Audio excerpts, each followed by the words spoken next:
name's Scott Murdoch. I'm with Colorado Parks and Wildlife. I'm the wildlife officer for game management units 46, 461, and 391.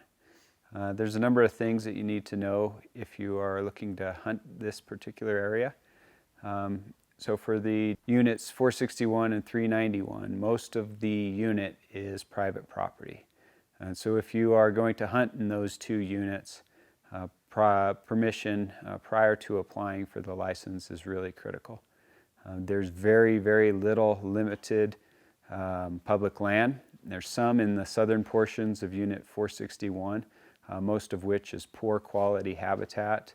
And so the likelihood of you running into any sort of game on public land in the 461 area is pretty slim. As we move further to the west in Unit 46, there is a lot more high elevation areas above tree line that range anywhere from nearly 14,000 feet all the way down to about 7,000 or 8,000 feet. Animals in this area will exhibit the traditional patterns of moving to higher elevations in the summertime and moving to lower elevations in the wintertime. And so hunters, whether you're hunting deer or elk, can find those animals at higher elevations in the early seasons for archery and muzzleloader, and progressively moving to lower elevations as the seasons progress.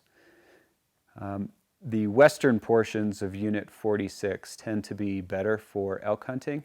A number of the elk do move on to private property, in particular the later seasons, and so that is one potential hurdle that you may run into, is that the elk will often go onto private land and avoid some of the public land areas.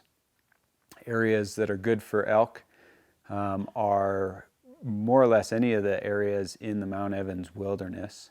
A lot of the area along Guanella Pass, the Red Cone Road, the areas around Crooked Top State Trust Land, and some of the stuff up near the pegmatites, and even some stuff near Staunton State Park.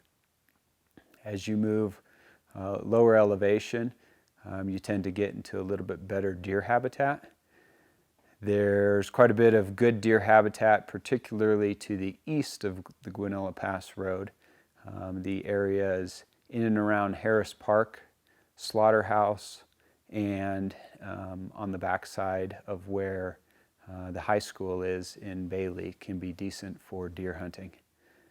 As we move further east into Unit 461, most of the animals hang out on private property, and so we have pretty high densities of deer on private property. But like I said before, you do need permission to be on the private land. And while deer tags are pretty easy to obtain and the deer are easy to find, access is the biggest factor for being successful in this unit. The same thing applies to Unit 391 as well. Most of the deer inhabit the northern and central portions of 461. The further you move south and east in that unit, the drier the areas become. And the deer will often avoid those real dry areas until later on in the wintertime, when you have snow on the ground and they can find water. As for elk in Unit 461, the elk numbers are pretty limited in there. Most of the elk that are found in 461 are elk that go back and forth across into Unit 46 across Highway 285. And so most of the time, those elk are not even in the unit until late in either the fall or early wintertime.